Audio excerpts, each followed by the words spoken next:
Hi, welcome back. This is Winder's Ranger. Wanted to do a quick video review update.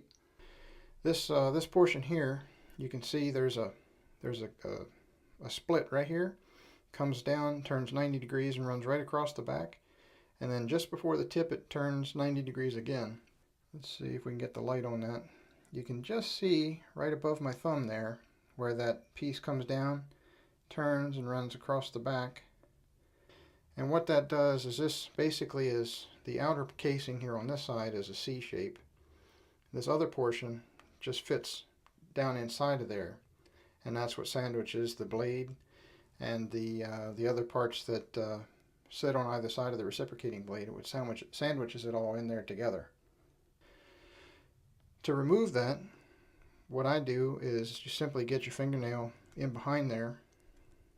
You want to be careful if you use a flat-bladed screwdriver or something metal, where it may damage the plastic and cause you issues in reassembly. But you simply pry that apart and this outer casing comes off. And as you can see there, the connecting rod between the gear and the reciprocating blade actually came apart on me. You want to be careful how you hold this when you pull that apart, simply because you don't want the pieces to fall out and get disorganized to the point you have a hard time knowing how to replace them or put it back so it functions again. There's three basic pieces, not including the connecting rod here. We'll just take that off before we lose it. And then inside here we've got the first, lack of a better term, we'll just call it a bushing. I don't know exactly what the proper name for that would be. It's got two holes in it that lock into two locking lugs on the inside that are plastic. Then we've got the cutting head, the reciprocating blade. I'll set that aside. And this last piece, we'll just call that it's basically a spring is what it acts, what its purpose is. And this bottom piece, let me wipe the excess oil off my fingers here. This bottom piece here, what this does is, if you can see, try to zoom in the best we can. Let's see, kinda.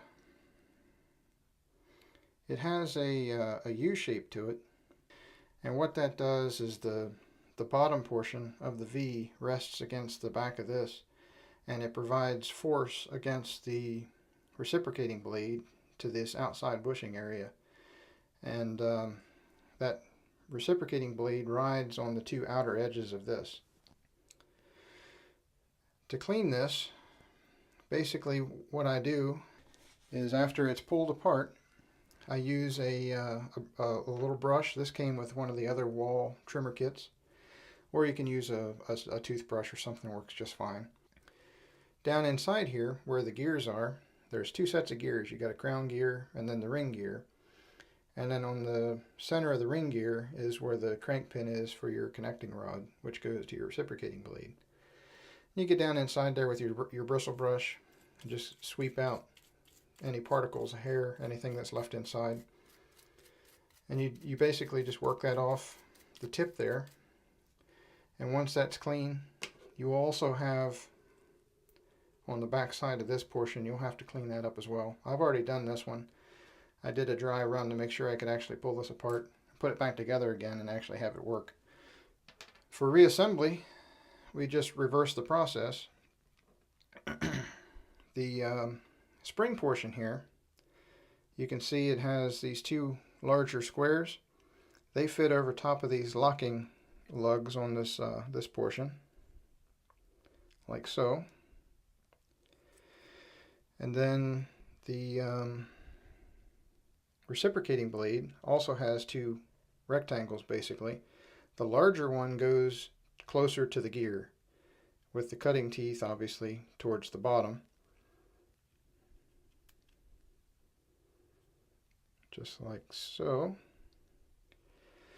And then, like I said, lack of a better term, we'll call this the bushing. This outer bushing here fits right over top of that. That just fits right on top of that back locking lug.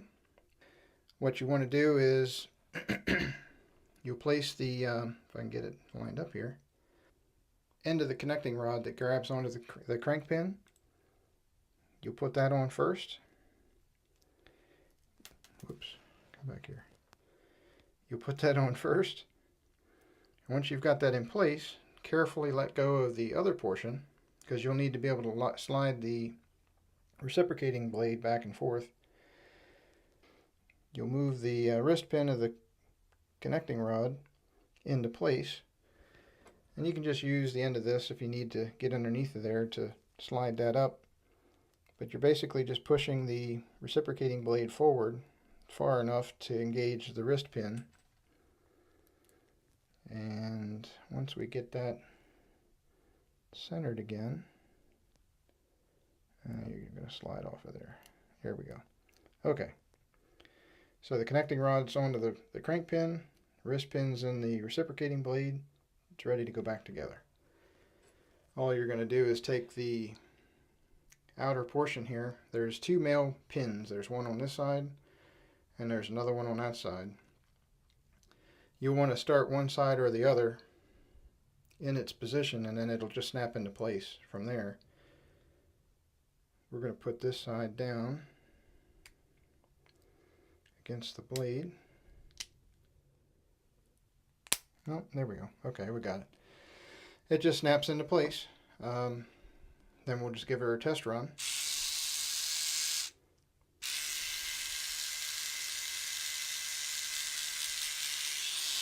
Yep, it's cutting here, if you can see.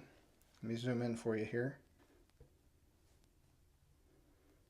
Yeah, you can just see it there. Having a bit of a focus issue here.